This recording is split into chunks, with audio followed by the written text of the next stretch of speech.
It's a little warm up here in the gear room today.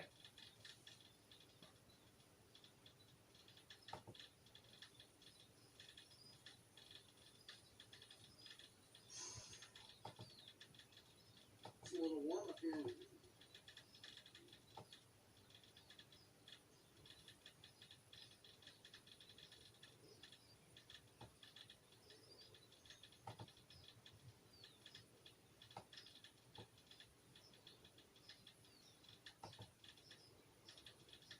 Hey Jeff, how's it going? Glad to see you here, man. It's I'm still. It says I'm getting bad. Like my stream health is not good right now, and I've got a really bad lag.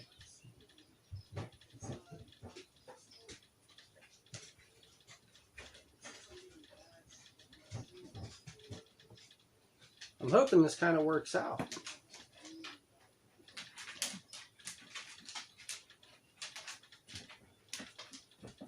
Oh, it's saying I need to.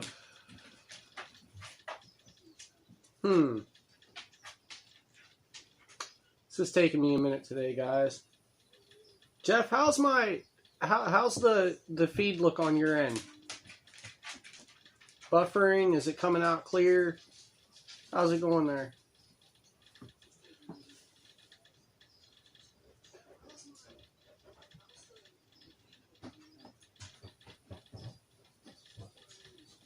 Looks good? Okay. My lag is starting to come down. Yeah, Dave? Glad you could make it, man. Downstairs, dogs. Give me 1 second, guys. Downstairs. I can't hear myself think with you guys is... Okay. Alright, so as long as you guys are telling me everything looks good, I'm just going to run with it. My stream health is bouncing up and down, and it's just all over the place right now. If you guys hear a little bit of like a ticking sound in the background, that's actually my window fan running. It's boiling hot in here. And, hey, Rich Crabtree. Thanks for stopping in. So, oh, Jeff, this weather is insane, man. It is, we had like almost 90 degrees all day, and then the rain came in like the last 2 hours and just poured on us. So now it's like hot and humid. It's been crazy today.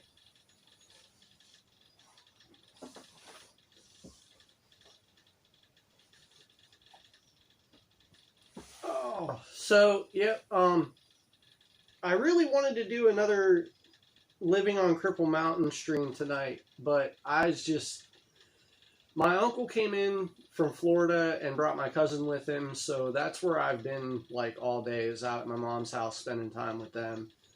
I was late getting back here. I was just not prepared to do a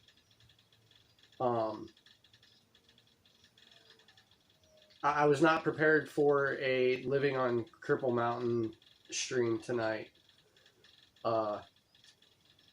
Like I've got all my research for the next stream done and everything, but I wanted to do a gear room stream tonight, keep it kind of short, get my point out that I want to get out, and give everybody a feel for how the gear room streams are going to go. So yeah, I'm late. I was spending time with my uncle. I'm not going to apologize for that. Family's family. You guys understand that. Covington, Georgia. Since Thursday. Why have you been stuck, Rich?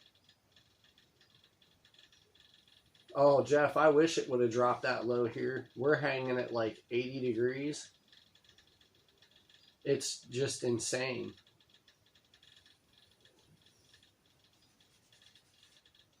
Kind of giving people a chance to come in. Hey, don't forget to hit that thumbs up as you guys are coming in too. Yeah, Jeff. Family always first. And when it comes to my uncle, like, my uncle has been the biggest influential male figure of my life. So I take absolutely every opportunity I get to spend time with him. So yeah, it's awesome that he's home, and we might get him in here on a video.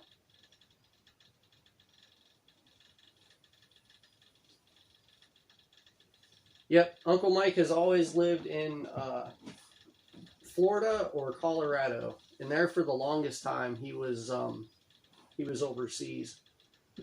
Deliver to load Friday, then Saturday and Sunday. Oh, well, layover pay is always nice, but that sucks to be sat for so long. Oh, well, at least you're in Ohio. I'd imagine it's probably cooler up here than it is in Georgia, but man, that would suck to be stuck for so long. I remember when they would make us sit, and that just would drive me nuts, because I'm a get up and go kind of person. I'm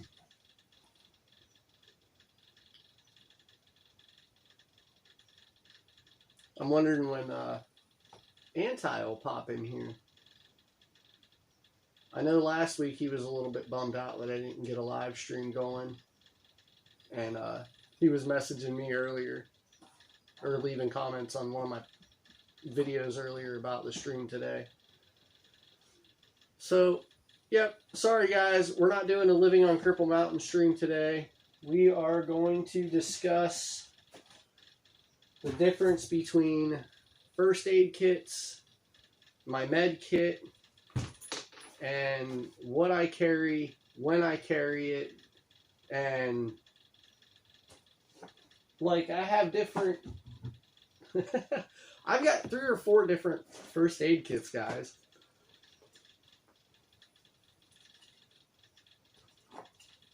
So the biggest difference between a first aid kit and a medical kit, my med kit. Bahama Jim, how's it going, brother? Thanks for stopping in, man. So, guys, the first thing that goes along with this is, you know, when I'm out, I've got my med kit, and I've always got a first aid kit of some type. So, my med kit, we'll cover this first because this is going to be the quickest part of this discussion too.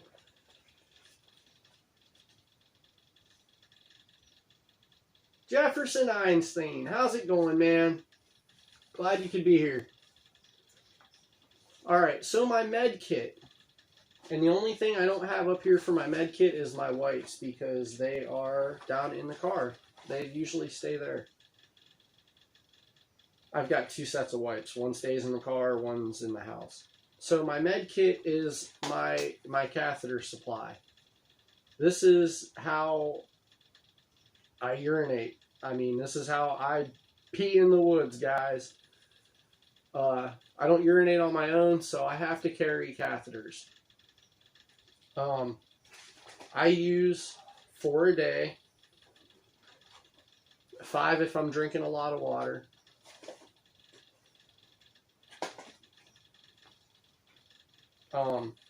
So what I carry in my med kit is just my catheters, my hand wipes for using my catheters, and if I'm going to be out of,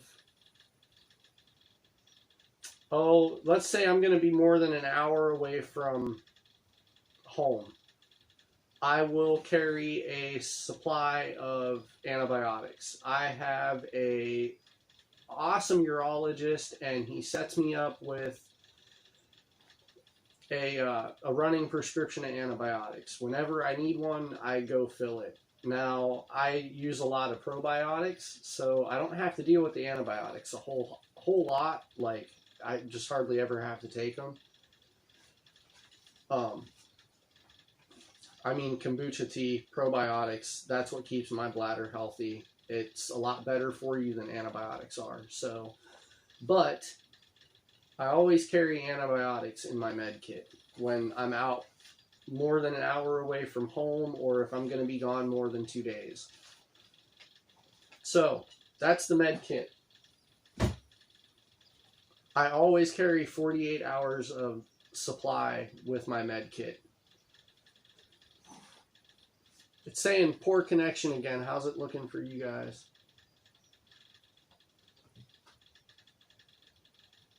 Because now I'm getting buffering on my end.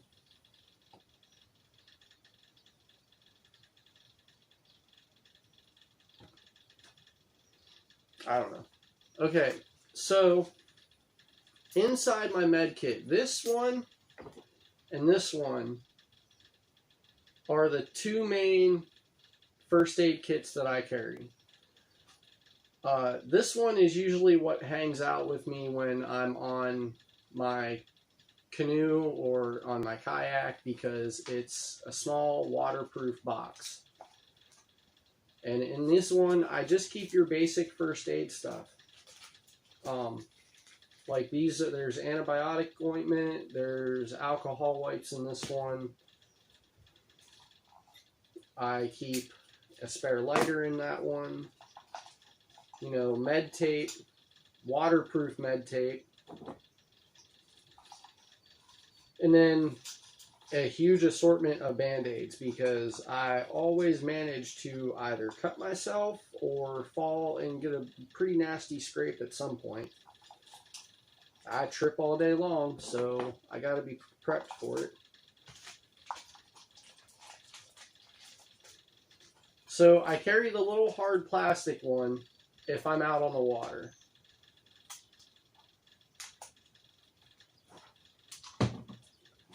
Now, this one is what I normally carry while I am like hiking. If I'm not on the water, this is the one I grab. And this one is probably excessive. So here's just what I'm going to do. I've got this one like packed as packed can be, because like I said, guys, I trip and I fall and I cut myself all the time. So I want to be prepared for it. I don't want to get stuck out there and get a cut or something like that and not be able to take care of it. So in this wad of stuff right here, I keep my plastic gloves. Now, the one that goes on the boat, I don't normally carry plastic gloves in here, because I keep in my camp towel that stays on my boat, I keep a bar of soap in that camp towel. And let's face it, if I get hurt where I'm worried about infection while I'm out on my boat, one, I have my antibiotics, and two, I'm going to be packing up my stuff and heading out. Like, if you get cut that bad, your trip is done. You're not going to stay out in the woods if you got a nasty cut that you're worried about being infected.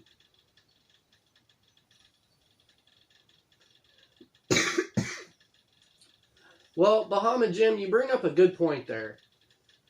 I don't ever want to be that guy that needs to be rescued. So I try to cover my ass to where I can rescue myself. Like, a lot of the places that I end up, people don't go. Now, that being said, my phone does have an SOS feature on it. So if something really bad happens, I can just hit my SOS button and it'll send the message out. And it sends it to 2 pre-programmed phone numbers and then the closest emergency response near me. So in my hiking first aid kit, I'm more worried about dirt and stuff getting into cuts from my hands. So I always make sure I've got gloves in this one. As far as Band-Aids go, I mean, come on. I got a whole slew of. You could make a deck of cards out of the Band-Aids in this first aid kit. So I probably should slim this one down some. I know I've got 2 packets of. I should actually have this stuff in my kayak too, because when I was out on my last overnighter trip, I got blisters on the bottoms of my heels from my kayak. This is moleskin. This stuff is awesome for blisters. This is excellent.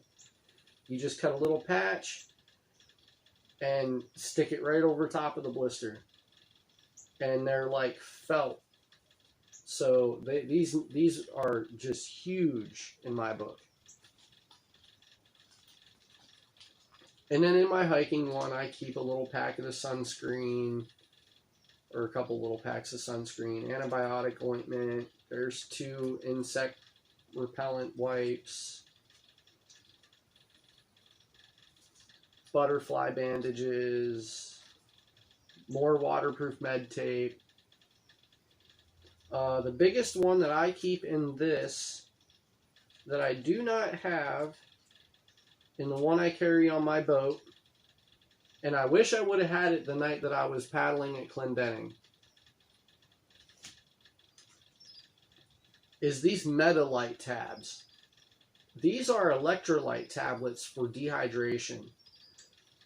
These would have been so nice to have the night that I went and did it Clendening because of how overheated, and I mean, I was slightly dehydrated. I went way too long without putting water in my system. These would have been awesome to have on me that night.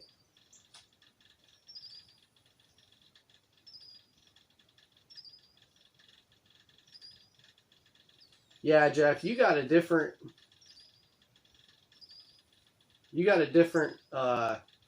set of medical circumstances than I do. I can understand your fears. Like,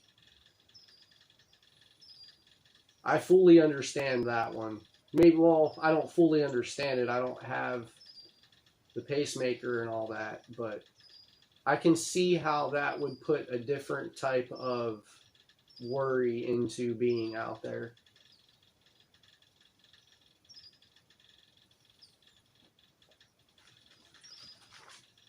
Okay, so those are my 2 main first aid kits. And I mean, like everything, you keep an assortment of Band-Aids, finger Band-Aids, these large style ones. You never know what you're going to need.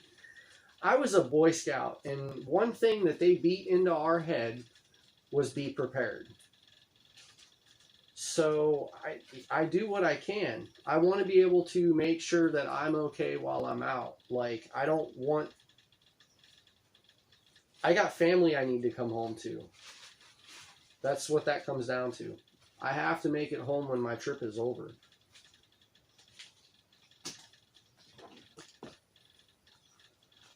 So we're going to move on from here and talk about some extras that I carry that are first aid extras but don't normally hang out in my first aid kit. They might hang out in the same pocket, but they don't stay in my first aid pouch. The first one of those I'll talk about is my tactical tourniquet. Again, guys, I trip, I fall, I'm out there with an axe, I'm out there with a really sharp knife. Stuff happens, and you never know when it's going to happen. So I carry a tactical tourniquet. This normally stays right in the very top of my pack, or in the top of my, like if I leave my pack behind, I'll stick this in my possibles pouch. And this will hang out right in the top of my possibles pouch. I mean, falling, you can get impaled. I've had stuff come through my hands already. So some people might call it a little overboard to carry a tourniquet. In my instance, I think it's completely justifiable. I need to get me a Thermacell. I see you guys talking about Thermacells. Those things are awesome, and I definitely need to get my hands on one.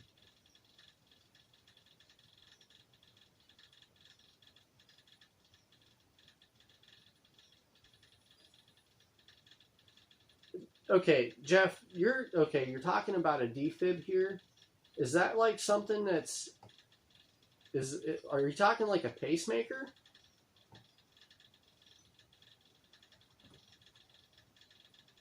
Would a pacemaker be the same thing as you're talking about here, or along the same lines?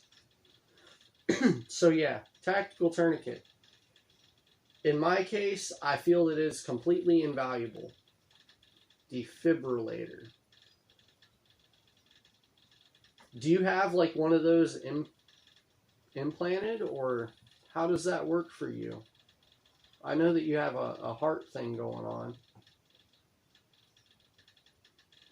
Dave, a Thermacell is like a battery-powered bug repeller.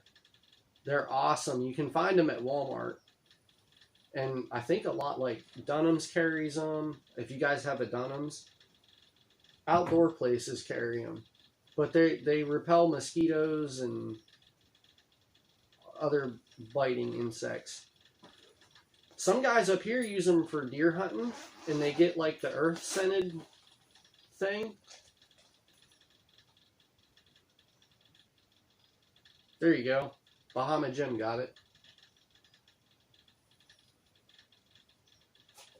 So this is kind of like an overflow first aid kit, and I'll grab something out of here to replace what goes into my smaller first aid kits.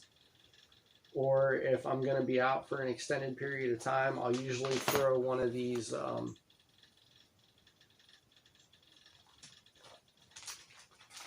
compress bandages in there. So I either carry these two as one, because this is the band and this is the patch. The gauze patch.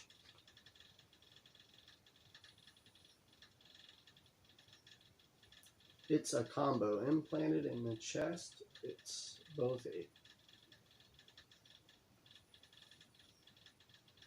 Wow, really?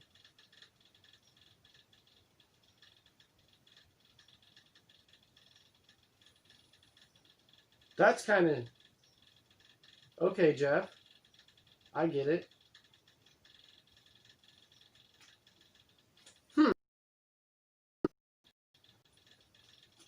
I've never heard of them. Like, I'm in a little bit of awe, guys. I'm sorry.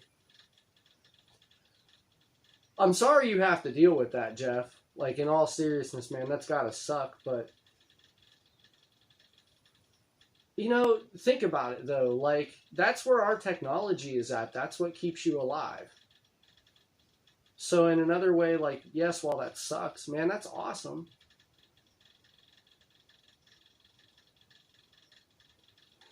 Okay, so if I don't carry this as one, and I mean, this is like if something serious happens. I'm talking like cutting a toe off, or burying my axe in my leg, or getting like seriously impaled in a limb.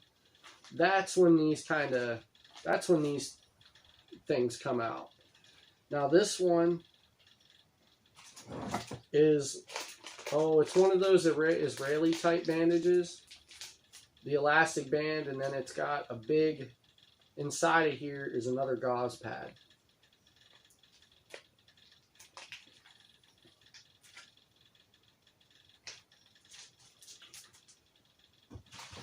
Now, I usually take this one instead of these two, because as each of them per weight, this one's lighter.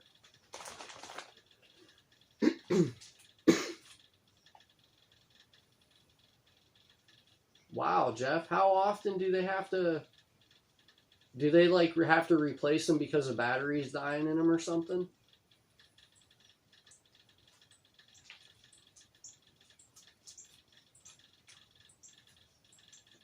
So yeah, Israeli bandage. I usually carry that one over these because it's lighter. It's a little bit more compact. Hope you guys can see that for a clear-ish comparison.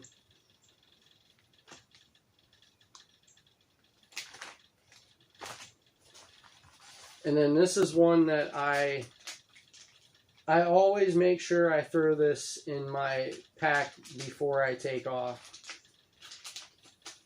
And I think if it ever came down to it where I would be in a situation using this, it's not going to be on me. It would be on somebody else. But this is a high fin chest seal. So this is more, you know, these are more for trauma related incidents than your average first aid kit.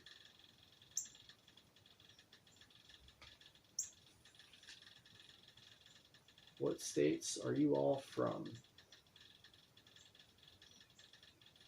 Yeah, bring a battery. Bahama Jim, I'm from Ohio. Northeast Ohio. So I'm not really all that far from you if you're in Pennsylvania. So yeah, I always take the chest seal, even if it's...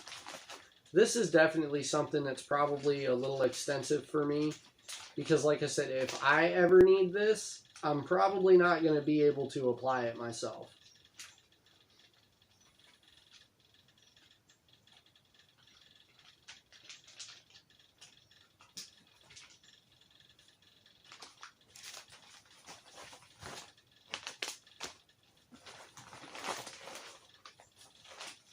So, you know, if I'm out for just a single overnight or, you know, even just 2 nights, I really generally only grab the, hey Daniel, how you doing, man? Have you been here for a while? Because I kind of missed you. Yeah, Jim, we're all kind of, I think most of us are neighbors except for Dave Wheeler.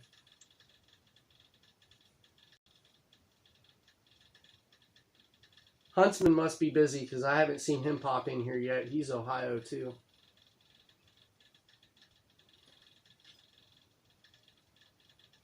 Been here the whole time? Oh, you lurker. Did I miss you saying hi or something, man? I'm sorry if I did. I was running late today, so I just kind of jumped right into this one. Always the odd man out. Hey, black sheep, brother.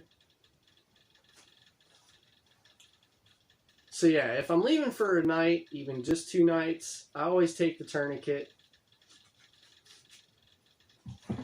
If I really don't even consider the trauma stuff except for, you know, I might, if I'm gone for 2 days or more, then I'll throw one of these in my bag. Huntsman probably on vacay by now. No, I don't think so. Because he's still been pumping out content in the last couple of days. I don't think they leave until, oh, I think another week. Maybe.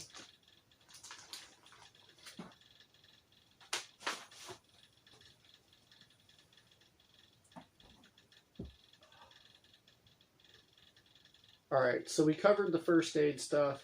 We covered the med kit stuff. I told you guys that one was going to be pretty quick. So now we can just hang out. If that's what y'all want to do.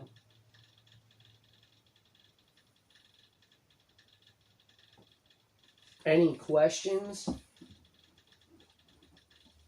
Yeah, Jim, I want to do... Yeah, he's going over to the Alleghenies. I want to do a trip down the Allegheny River this year.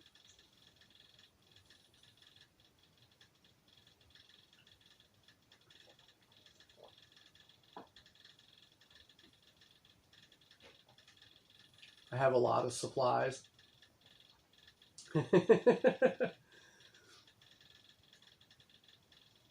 Oh, if my gear room wasn't a wreck, I've got shipping boxes and stuff laying everywhere right now. I'd give you guys a spin around to the gear room. Oh, that's right. Pennsylvania did bring elk. Like, didn't they reintroduce elk or something out there?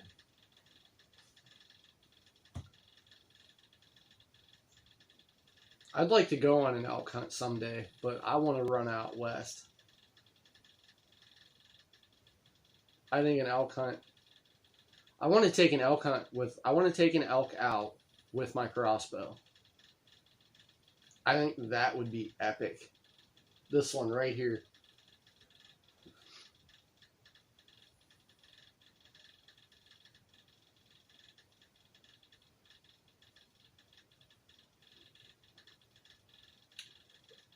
They reintroduced elk like 20 years ago.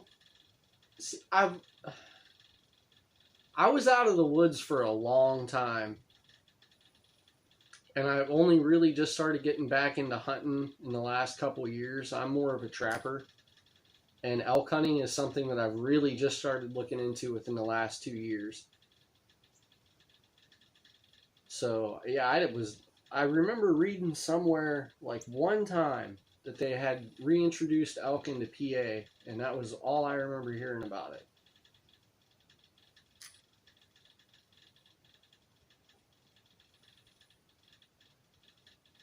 Norwegian deer? Isn't it? Okay, there's a species of deer.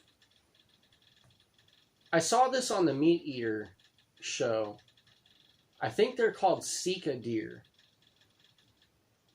I'm pretty sure that they're like over in New Jersey or something like that. But I said 1913. Oh, so that's more than 20 years ago. In like New Jersey or somewhere like that. Dave, is this what you're talking about? They're just these little things, and the calls for them almost sound like they're screaming. It's weird.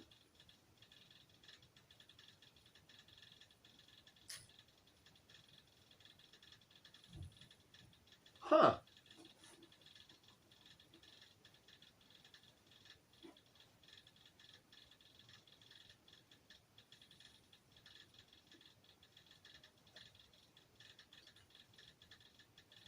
Sika deer out of Alaska. I don't think we're talking about the same thing then, guys. Maybe it's Sitka deer? I know I saw it on the Meat Eater show. I can't remember what their name is.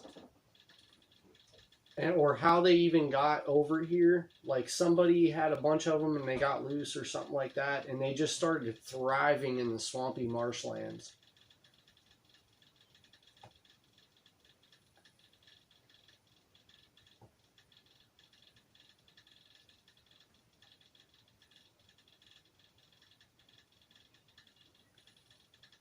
See, okay, I did say it right the first time. Sika deer.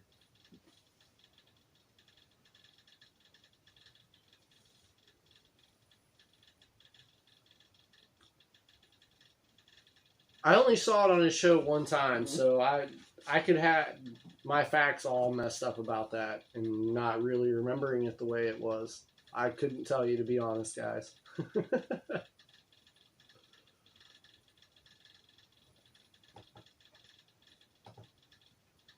Oh, what was I going to do here?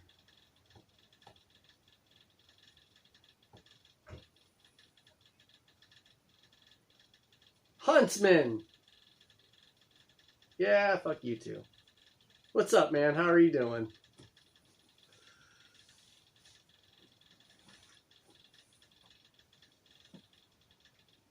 He got a good show. Oh, what's his name? Steve Rinella?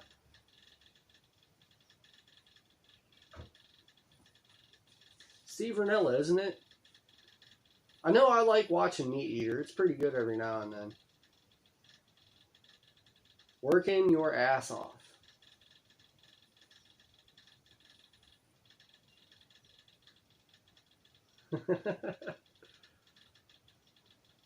Oh, Daniel found them. Maybe that's what it was. Yeah, Huntsman Meat Eater. We were talking about I was talking about the episode he did where they're archery hunting those little tiny deer over in I think it was like New Jersey or something like that. But I think Daniel Nutt is the one who just found the name, Sika. They're the little tiny deer, and the calls for them sound like they're screaming.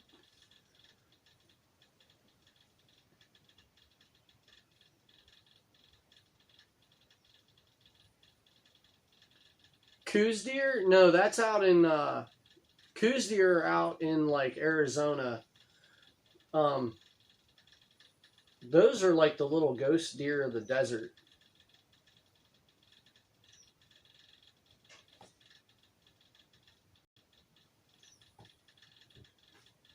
But they were hunting like Sika or Sitka or roe deer are tiny too.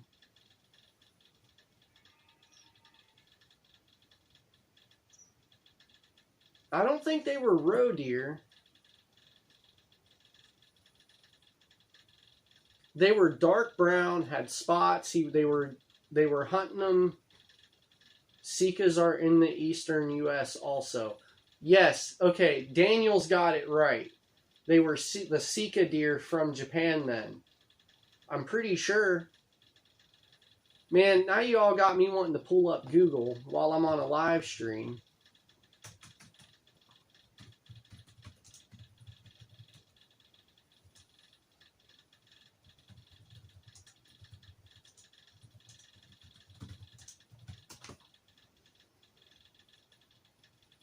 All right, let me see here. What the heck? Now it's just wanting to...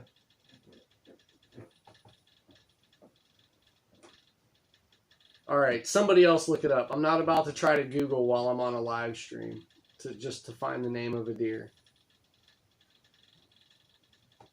I don't even know how we got talking about it. Oh, because we were talking about elk hunting.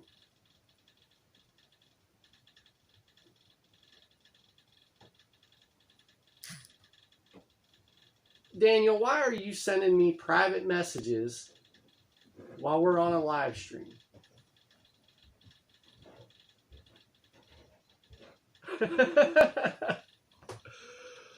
Oh, you would do this too, wouldn't you? Yes, that's it. Okay, Daniel, you need to post that link in the live chat because that is exactly what I'm talking about. Daniel figured it out. Post that link in the live chat.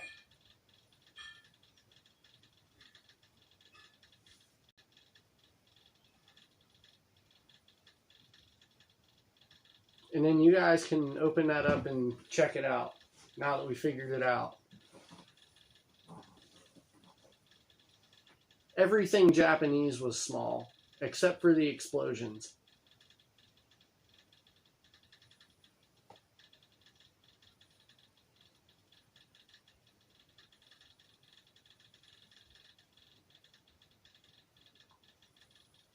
I know that was messed up, right? Moment of silence.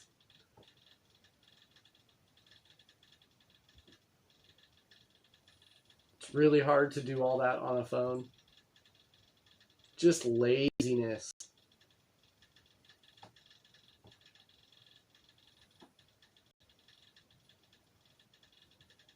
Oh, man. So, yeah, next week we will pick up the Living on Cripple Mountain live streams.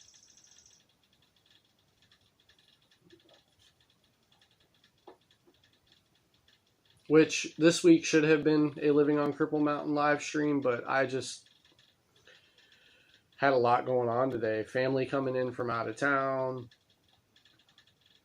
And then coming home, having to wrangle up all the birds and get them away for the night. And next week, we are going to be we're going to be discussing a couple different things next week. We're going to talk about the most influential men that were part of the trapping industry and what they did to contribute to its history and its growth.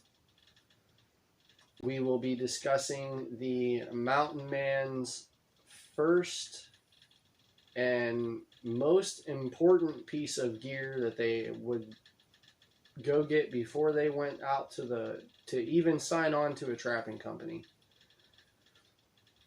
which was their rifle. So we're going to be discussing their rifles next week. There will not be a DIY that comes with that one. We will be doing a rifle kit later down the road.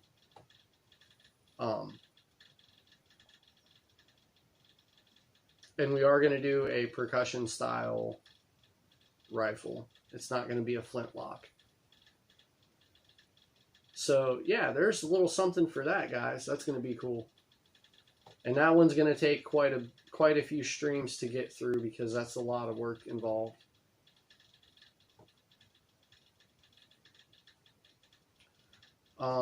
The DIY that we might do with next week's is put the fire kit together. We'll see how that turns out.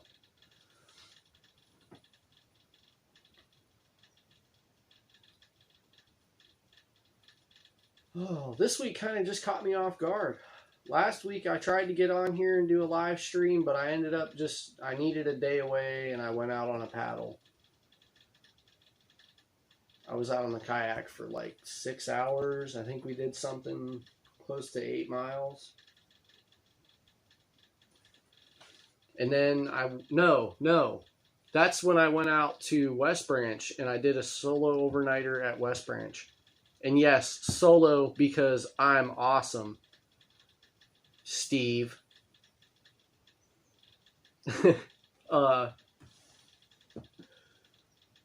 And yeah, when I got home, I figured out the mileage for that, and I did like 9.5 miles.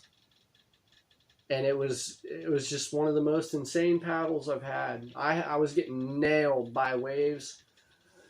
There was a bunch of them. Like the nose of my kayak is going into the wave that's coming this way, so I got waves just washing up over the front of the kayak. It was crazy.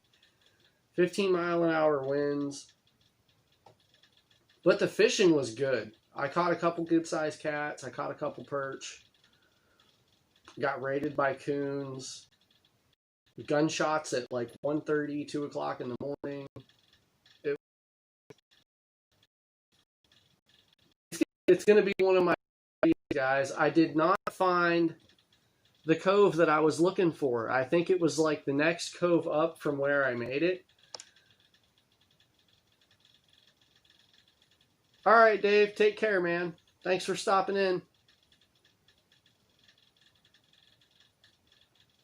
I did not find the cove that I was looking for, but I was like the next cove or two up. With the wind the way it was hitting and boat traffic out on the water,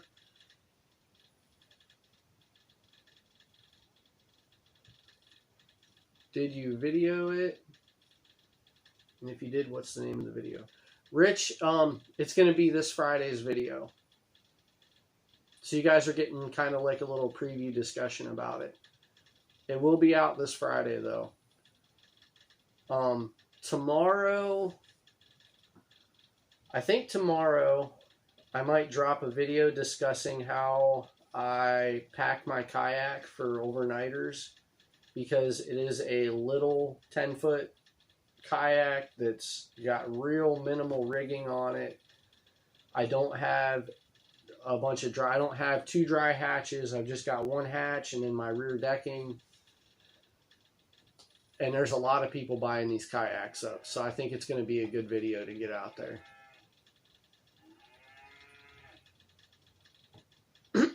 But yeah, I was getting absolutely hammered by wind and waves and boat traffic, and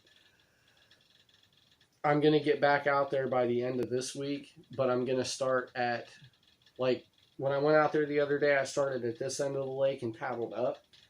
Well, I found out that there's a launch point that's farther up the lake this way, and I can paddle like a quarter of the distance to check the two last coves that I need to look into. You need a yak? I like my kayak. It's nice.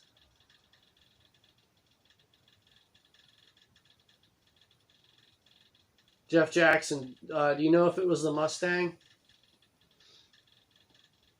I just bought my first kayak this year, guys, and it's awesome. It's a Pelican Mustang 100. I almost bought a solo canoe, but the canoe that I was looking at,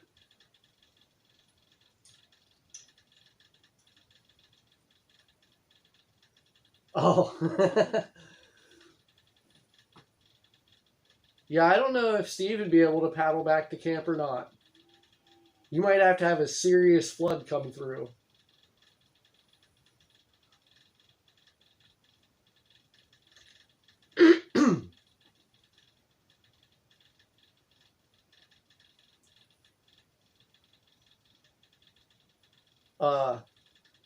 I almost bought a solo canoe, but the one I was looking at, the Old Town Discovery 119, was a 50-pound boat. And the kayak that I got only weighs 39 pounds. So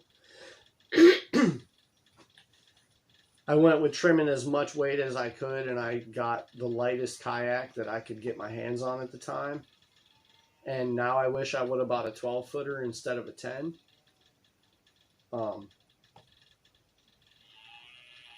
I like my little canoe, though. I've got the Discovery 113, or 133. It's a 13-foot canoe. It's awesome. I love taking that thing out on the water. But I've still got this thing pinched in my shoulders and the bottom of my neck, so I can't. There's a certain type of muscle canoe paddle, and I can't. Doing that motion and working that muscle just absolutely drives this up the wall.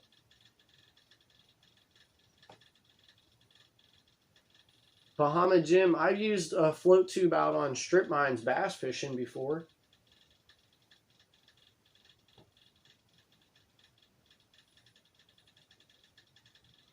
Exactly, Jeff. That was my thinking. I'd get a 10-foot kayak this year, and if I liked kayaking, Deegan will be 6 next year, so we can put him on his own boat, and I'll be able to stick him on in my kayak, and I can go get the 12-footer that I want.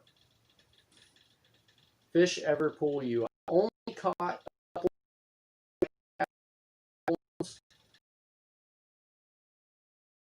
that, like, casting lures out, will pull your boat one way or the other. My canoe, they don't move it. But I also rigged up a anchor trolley system. A no-drill anchor trolley on my kayak. I need to actually get the video for that done, because I'm sure people want to see that one. I've had a few messages about it, about the post on Facebook.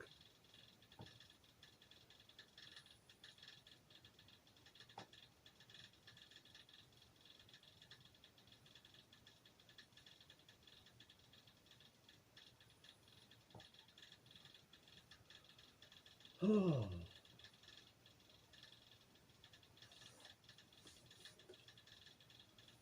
We like our kayaks. My wife got her first one last year. I just got my first one this year. But, you know,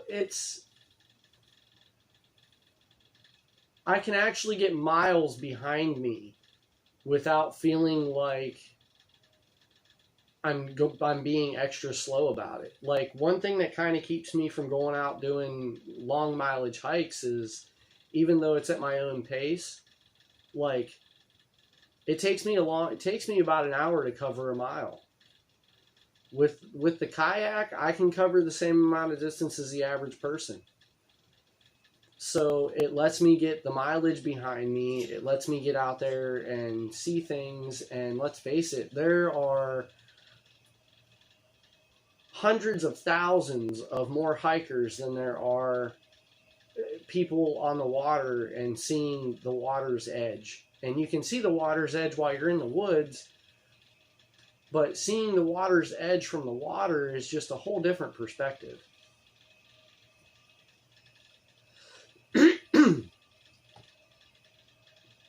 All right, well, guys, I am going to go ahead and call this one it for the night. It is kind of a jumbled mess of a live stream today, but I wanted to at least get on here and talk about something, hang out with you guys for a little bit. But I wanted to get... We'll be discussing their rifles and working on the fire kit. So, you guys have a good evening. I'm going to go ahead and shut it off here. Thanks for coming over. Sorry about the jumbled mess that this one was.